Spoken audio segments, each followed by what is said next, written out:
On this episode of the Wire to Wire podcast, we break down UFC 252. I go over my fight picks and the huge controversy that plagued the heavyweight battle between Daniel Cormier and Stipe Miocic. Also, the NBA playoffs are in full swing. I give you my pick on who's going to win the championship. All that and more next on the Wire to Wire podcast. Welcome back to the Wire to Wire podcast. I'm your host, Jacob Smethers. Today we got a lot to get into, so without further ado, let's hop right in. We're going to start off with some UFC. Obviously, I went 0 for 5. Sorry, guys, if you went with me on some bets and you threw some bets down in Vegas or your nearest casino, but I was completely wrong. Literally 0 for 5. So, Daniel Cormier obviously didn't pan out. Dotson didn't pan out. Jim Miller didn't pan out. JDS didn't pan out. And Sean O'Malley did whatever he did to his foot, and that did not pan out. So, but let's start off with the storylines that came out of a pretty interesting card. Daniel Cormier versus Stipe Miocic. No matter how you break this fight down, the biggest story here is the accidental eye poke in the fourth round. Now you can say Stipe looked to be pulling away in the third round, but in fighting you never know how it is, and when you're one eye down against one of the best heavyweights to ever do it, that's just not fair. Marc Goddard is one of the best referees the UFC has to offer. He's absolutely phenomenal. He's, pretty great, 95% of the time, but he made a mistake here. They all do it. Every referee has done it. It just sucks that it came in this big of a fight right here. And the eye poke, you can say, well, it's just an eye poke. Well, you obviously didn't hear what came from it was the fact that Daniel Cormier tore his cornea. He's gonna need surgery. That's a big deal. He legitimately couldn't see. The fact that he says to his corner right before the fifth round that I can't see out of my eye, and the fight was not stopped, and then later reviewed and dawn in no decision is pretty ridiculous. But I want to break down Cormier for you right here. Cormier is the best fighter with the least amount of tools I've ever seen do the damn thing. He is the hardest worker in the room.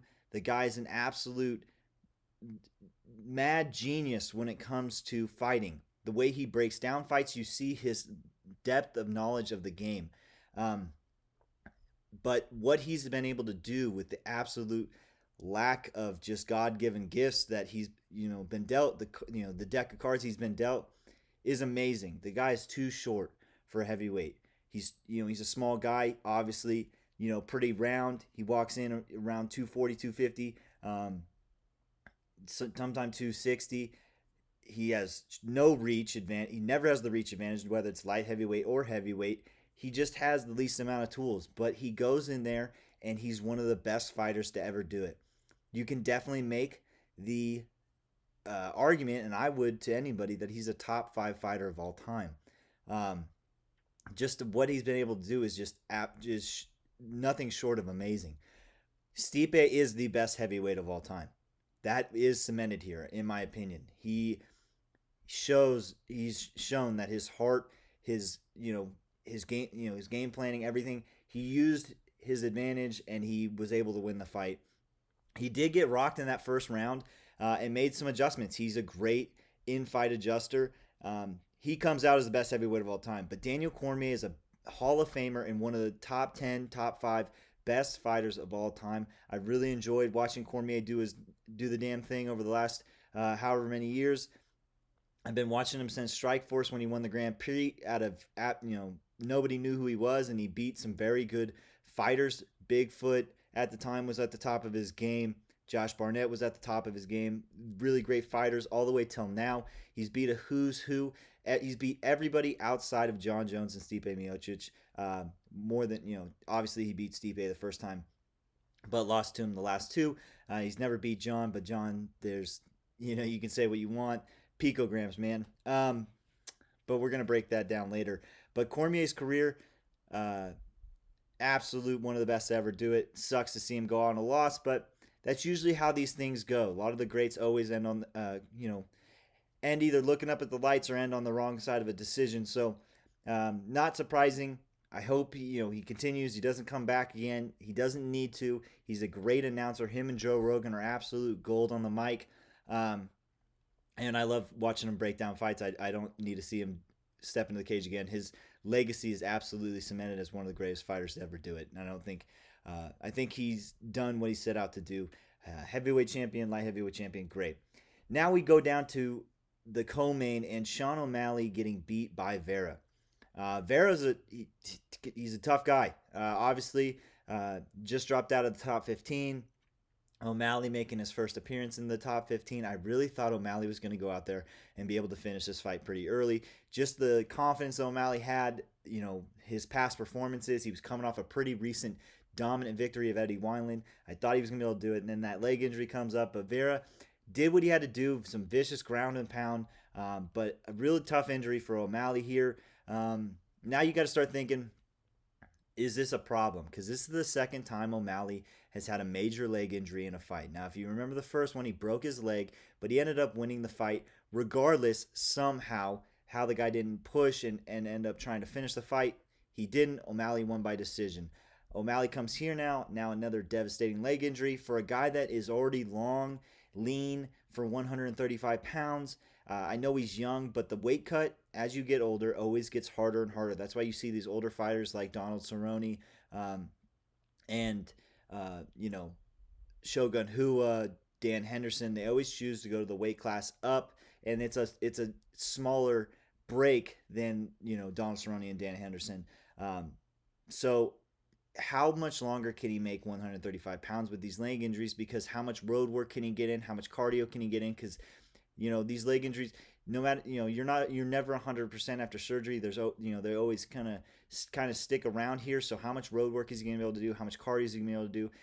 How's his weight cut going to be now to 135 pounds? Because he was already long and lean for 135 pounds. So 145 pounds is definitely, he's already said, was in the future, but he wanted to capture the 135 pound championship before he made the move up. And I'll be honest with you, I don't see it happening anymore. This is gonna be a long layoff with this ankle injury. Depending on how long the rehab is gonna be, if he wants to stay at 135 pounds, you're looking at another year and a half until he is sniffing at the title again. So this is a big step back for O'Malley, which sucks in a career that's already been cut by 2 years due to drug infractions and stuff like that. So this is rough.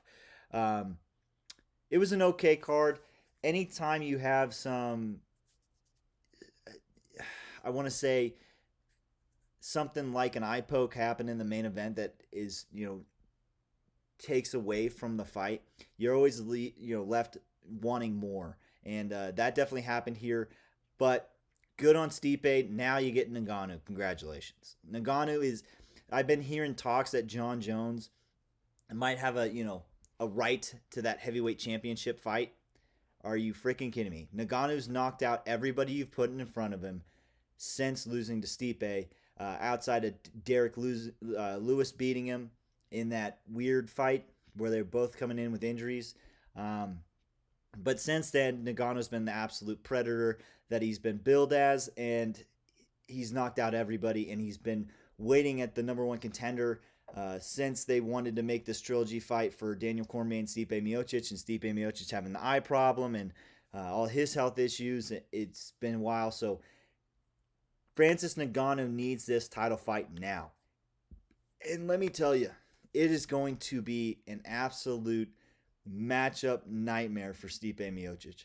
The younger, stronger fighter is Ngannou, and Ngannou is gaining more and more experience with every fight, and he's had more fights than Stipe. He's been putting in the work. He's been putting in the fights. He's been getting the experience. There's nobody else that can test Ngannou outside of Jon Jones. And that's the only other fight that would make sense.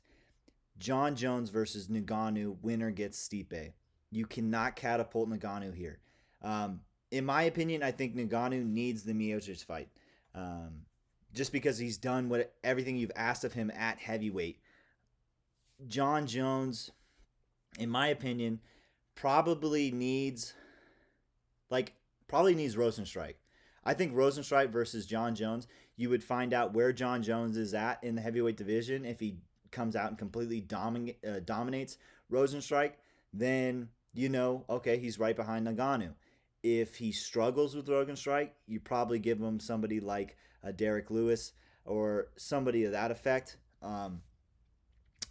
It's going to be interesting because now it's official. Jon Jones has officially vacated the light heavyweight championship, which completely opens up the light heavyweight division and, puts a big conversation in the heavyweight division. It's a very exciting time. Probably the most excited I've been for the light heavyweight division since the likes of Chuck Liddell, Forrest Griffin, Rampage Jackson, all those guys, all the guys before Jon Jones. Jon Jones has had that division on lock um, pretty much since he stepped foot and beat Shogun Hua, even though he's had all the drug issues and stuff like that. So, a lot of stuff going on in the UFC, a lot of stuff coming down the pipeline. Every week there seems to be more and more stuff coming out, so we will break it down even more. But this week, I just wanted to start this podcast off by saying 0 for 5, not okay. Let's hope we can do better next time. That's all I can say about that. When you get your ass kicked, picking fights, all you can say is, all right, on to the next. So let's move on to something I've been promising for a couple weeks now. I'm gonna give you my NBA bracket breakdown. I know I'm a little late, but just started a new job, so I don't have as much time to break this stuff down. But I'm a little late. Playoffs have started, and man, has it been a great start. Pretty much every series in the West has been fun to watch, back and forth. The East has got some storylines in there, but let's break it down. So we're going to start with the West and move to the East, and then I'm going to give you my champion, or who I think is going to win it all, at the end of this. So obviously, we're going to start off 1v8 in the West, which is the LA Lakers versus the Portland Trailblazers. Now, right off the bat, Portland comes out and steals game 1, right? And everybody's freaking out that, oh my God, Dame's on fire. Dame, the Trailblazers are hot. They played really well in the bubble. The Lakers can't shoot. They didn't play well in the bubble, and they came out and the Blazers shot the lights out. Dame just executed and, put up over 30, played really well, got some great help from Carmelo Anthony and CJ McCollum, and they beat them. They beat the Lakers in game 1. And everyone's freaking out going, I just don't think LeBron's got the supporting cast to win in the West. This is a problem. This is a problem. Well, fast forward to game 2, and the Lakers were up by 30 in the third quarter. Anthony Davis had 30 in the third quarter. I mean, it was an absolute ass whooping from start to finish. The Lakers looked real good. And guess what? LeBron James told the Lakers, hey, we need to make some adjustments. And they followed Dame with the zone, and he didn't see less than 2 people the whole game, and he struggled mightily, and he couldn't find a rhythm. And then he dislocates his finger, which makes it even worse on a weird steal attempt on Anthony Davis, and gets caught on the heel of his shoe and dislocates his finger, which really sucks. But the real story is he gets no help from CJ McCollum. Carmelo Anthony is really a non-factor here, and they get blown out pretty handily, and the Lakers look back in the driver's seat in this series. Now, I came out and I said that this was going to be Lakers in 5, and I stand by it. I think after game 1, LeBron saw what the team needed to make adjustments on, and they made adjustments in game 2, and I think you're going to see that in game 3, game 4, game 5, and it's going to be Lakers in 5 still. The defense is just too much for Portland. Damian Lillard is their lead ball handler, and as soon as he takes the ball up court, he's seeing 2 guys, and he can't catch a rhythm. They're having too much struggle trying to find him a way to get open, and CJ McCollum only having 12 points in game 2, that really hurt. He needs, if the Portland Trailblazers are going to have any chance in this series, he's going to need to really step up. Their defense is absolutely terrible. We knew that coming into the bubble, and it's not going to get better. When your best wing defender is Carmelo Anthony, you're going to have struggles. So Portland's in trouble here, and the Lakers are going to win the next 3 games, take the series in 5, and move on. Houston versus OKC. Now, Houston's up 2-0. They just got too much firepower. The small ball really works against OKC, or is seeming to work really well. James Harden's playing his ass off, playing real well, and OKC just doesn't have an answer for that high-powered offense of Houston that is, doesn't have Russell Westbrook in it. Russell Westbrook is going to need to come back for Houston to make an impact in these playoffs outside the first round. I think they will beat OKC. I don't think it'll be a sweep. OKC is going to win a couple games. They're going to fight back. They're going to fight harder. Chris Paul will not let this be a sweep. And I'm going to take Houston in 6 in that one. And they're going to move on. Denver and Utah. Now, today's game, they played this morning. Today's game was a blowout. Utah beat Denver. But I still think this is going to be probably the series in the West that goes to 7. It's just they're just so evenly matched they're with their styles and stuff like that I think they're just going to keep going back and forth. Utah's up 2-1 right now, but Denver, they look good in game 2, and I'm going to take Denver to bounce back. I think they're just a little bit more well-rounded than Utah. They're going to bounce back, and they're going to take this game in 7. This is going to go all the way to 7. So Denver in 7. So right now I have Lakers in 5. Houston's going to take this in 6 against OKC, and Denver's going to take it 7 against Utah. Move on. And then you have the Clippers versus the Mavs. So the Clippers and Mavs played tonight. The Mavs almost made a big comeback, but the big story in tonight's game was the fact that Luka Doncic sprained his left ankle, and it looked pretty rough. He tried to come back multiple times in the game. He just couldn't, he couldn't play on it. It looked real rough. He had a triple-double, 13, 10, and 10. He's saying, reports are that he's saying, at least in his post-game press conference, that it's not that bad. But anytime you have a left ankle injury and a guy that's not, like the most mobile, point guard, it's going to affect his game, and he has an MRI set up for Saturday. So we'll see how that goes. Clippers are now up 2-1, and obviously they look good in game 1. Mavs took game 2. Now the Clippers take game 3. The Clippers just have too much. Now there is a storyline on the Clippers side of this though too. Paul George has not looked not looked good at all. He's not played well. Or shot the ball well, I should say. He's been figuring out other ways to affect the game. Later in tonight's game, he really turned into passing up the shots because he from range he looked terrible. It was Brick City, but he was able to pass the ball and give and really handle the ball dominantly because the trap was working on Kawhi, and he was able to distribute the ball really well. I think the Clippers, especially with the injury to Luka Doncic, are going to take this in 5. The injury to Luka, the best player on the Mavs, that's going to really hurt. Seth Curry looked really good tonight, but he's not Luka Doncic, so that's going to affect this series big time, and the Clippers are going to take this in 5. All right, now we're going to move over to the East. So let's recap the West real quick. I have the Lakers, Houston, Denver, and the Mavs moving forward. All right, so just remember that. All right, so now we're going to move over to the East. Milwaukee versus Orlando. Series is tied 1-1. Again, it was weird. It was just like the Lakers. Orlando comes out ablazing, and they just light it up in game 1 and shock the Bucks in game 1 and take a 1-0 lead. Milwaukee comes back in game 2 and goes, cool story, and wins it handily. Again, Milwaukee's just got too much firepower. They've got too much in the rotation for Orlando to deal with on a nightly basis. So I'm going to have Milwaukee taking this series in 5 games. You move down to Miami versus Indiana, and Jimmy Butler's look great. The Heat are up 2-0. Their defense looks good. They just have too much for Indy to handle here. I think Indy takes 1 game here, but Miami takes it in 5.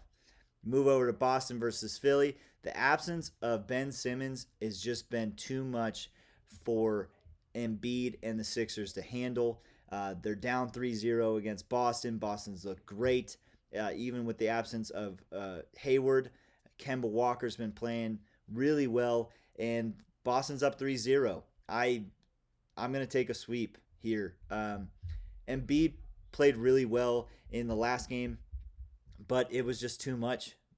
Boston's just too much for him. He can't do it all by himself. It's really hard for a big man in today's game to control the whole game because of how,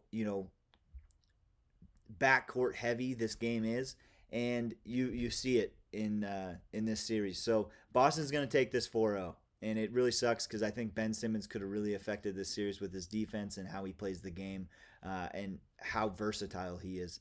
Toronto versus Brooklyn. Is anyone surprised that Toronto's up 3-0?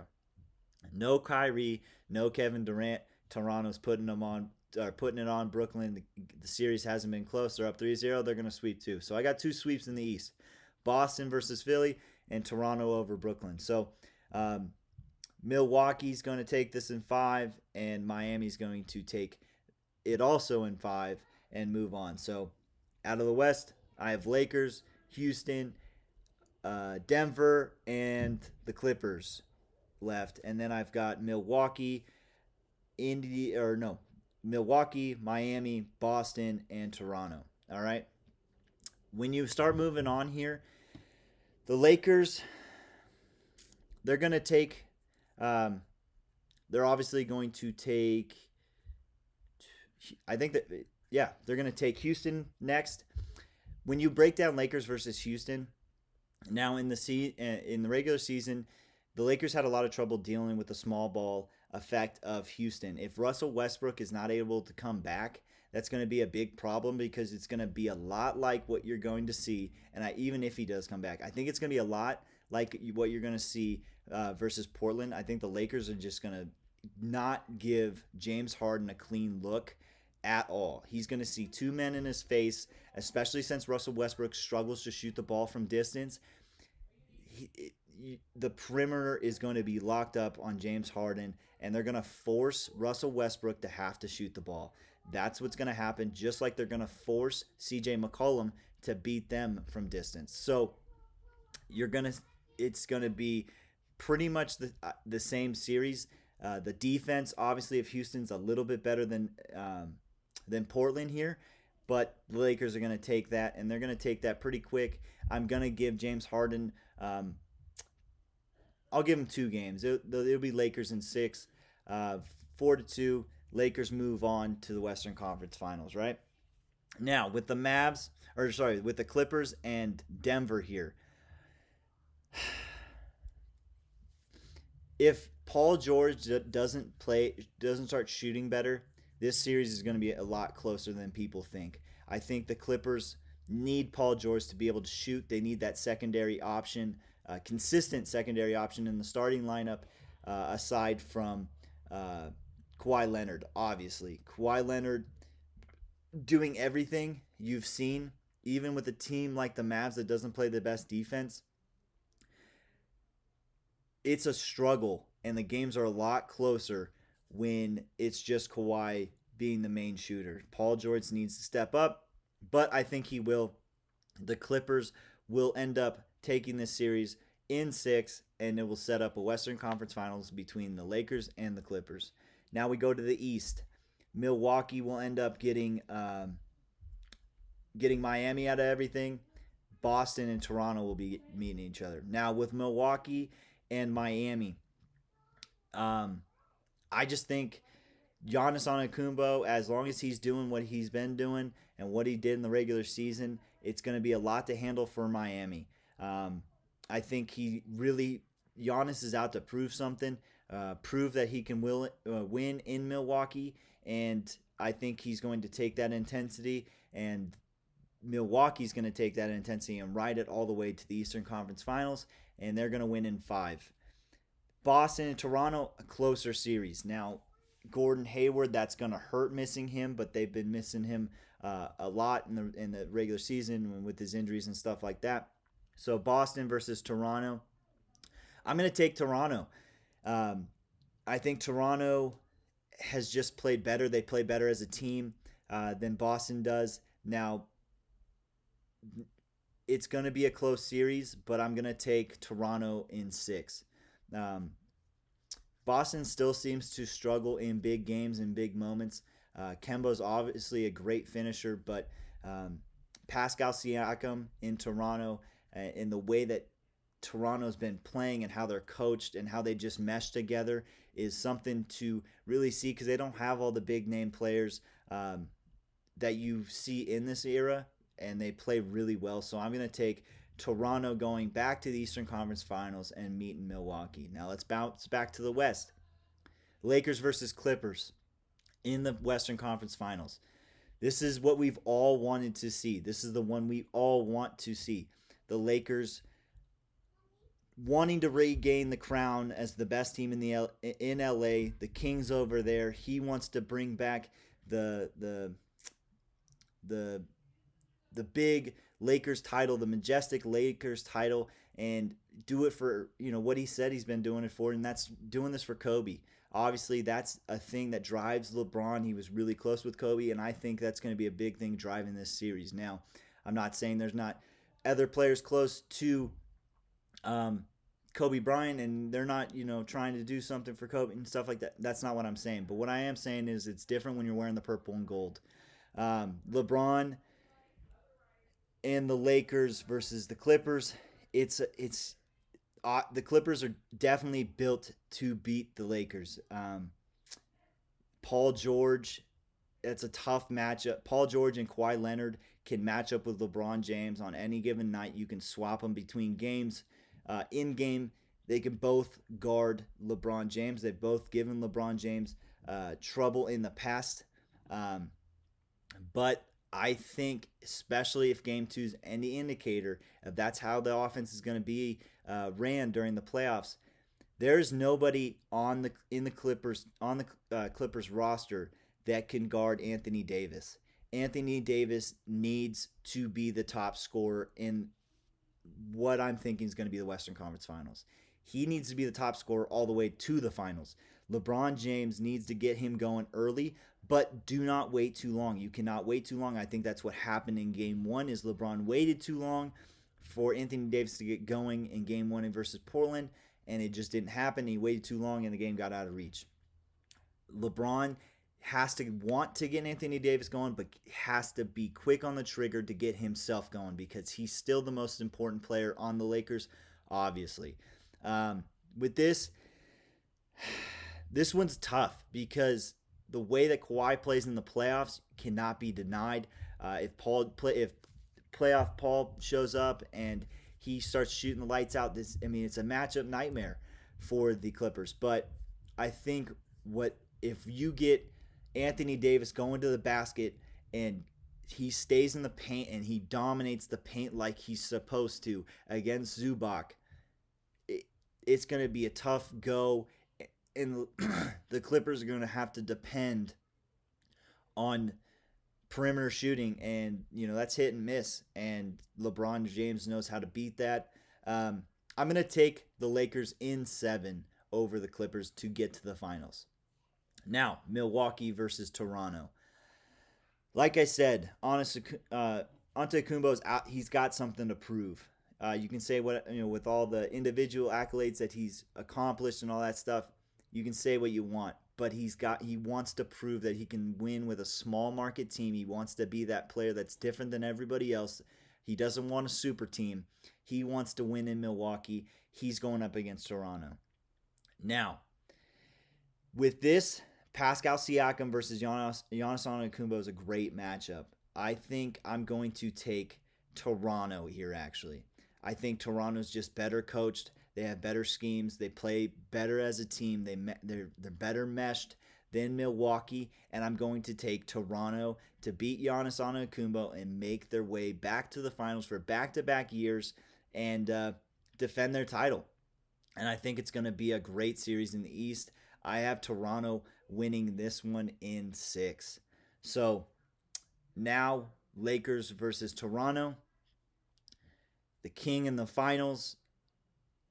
he's, he wants to be known as the GOAT. He wants no doubt about it. Versus Toronto.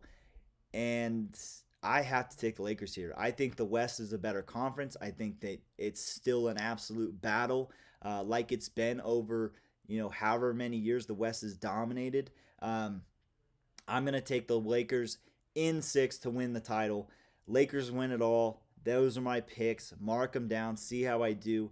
I'm going to keep track of them, and we'll see how it goes. But I have Lakers in 6 against Toronto. Toronto puts up a fight but gets put away in the bubble. Lakers win it all, and they go into the season that will now start later than December 1st and as champions. And LeBron gets to add to his legacy, winning a championship with his third team, and puts another notch in his belt. So Lakers in 6 to win it all against Toronto. Mark it down.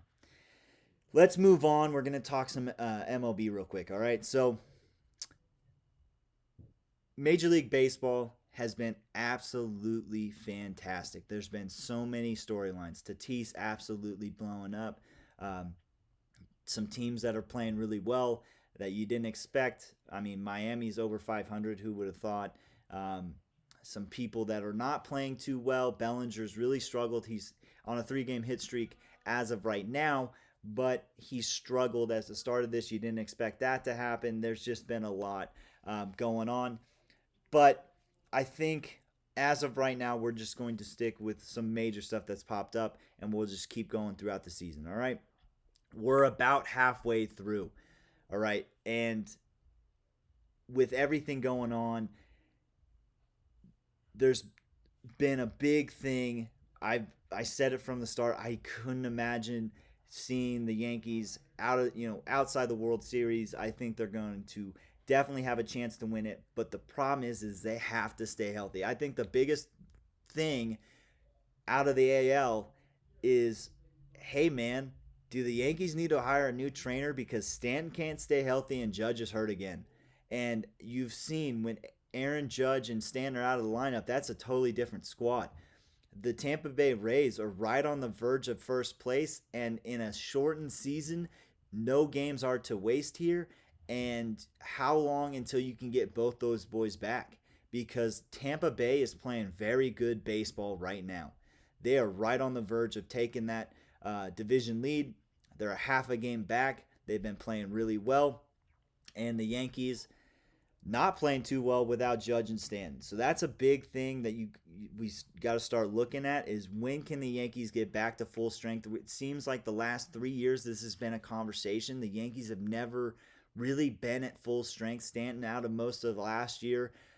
Judge, hurt on and off over the last 3 years. I think it's something with the training staff because it's always something like muscle pulls. I mean, Giancarlo Stanton's out with a hamstring injury, and he's a DH. So I think they need to change something in the training regimen or something. So that's a big thing.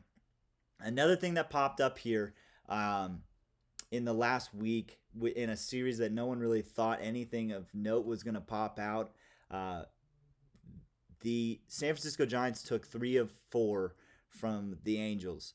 And the big thing is almost every ninth inning, Sean Anderson, the closer for the Giants, who is not good, by the way, terrible, and he struggles with his control, and that's going to lead into the story, buzzed the tower of Mike Trout in 3 of the 4 games. He did it again last night, and Trout's not happy about it. Trout is pissed.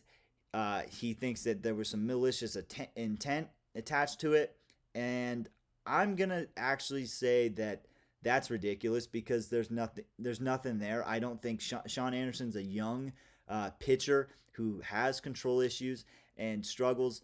And the thing is with Trout this year, what you're finding is there's a minor hole in his swing, and that's the up and in fastball. He's really struggled with the up fastball this year. He's an absolute annihilator of baseballs when they're low in the zone, and that's part of the scouting report. So I'm sure Sean Anderson was just trying to get the ball up and in a couple times and struggled with it and lost it. Never hit him, but it was pretty close, and I could see how that's frustrating. But I think the bigger story is Trout's got a hole in his swing. he needs to fix. He's having trouble getting to that up and in fastball consistently, and but he's absolutely annihilating the ball down. So I think that's the bigger thing here. With baseball, we're about halfway through. Next week, what I'm going to do is I'm going to give you my halfway awards. I'm going to, when we're fully halfway into the season, we're about 27 games in. So when we're fully halfway through the season, I'm giving halfway awards. I'm going to have a special guest on. We're going to break down some baseball. Next week will be a heavy baseball podcast. So if you don't like baseball, skip it.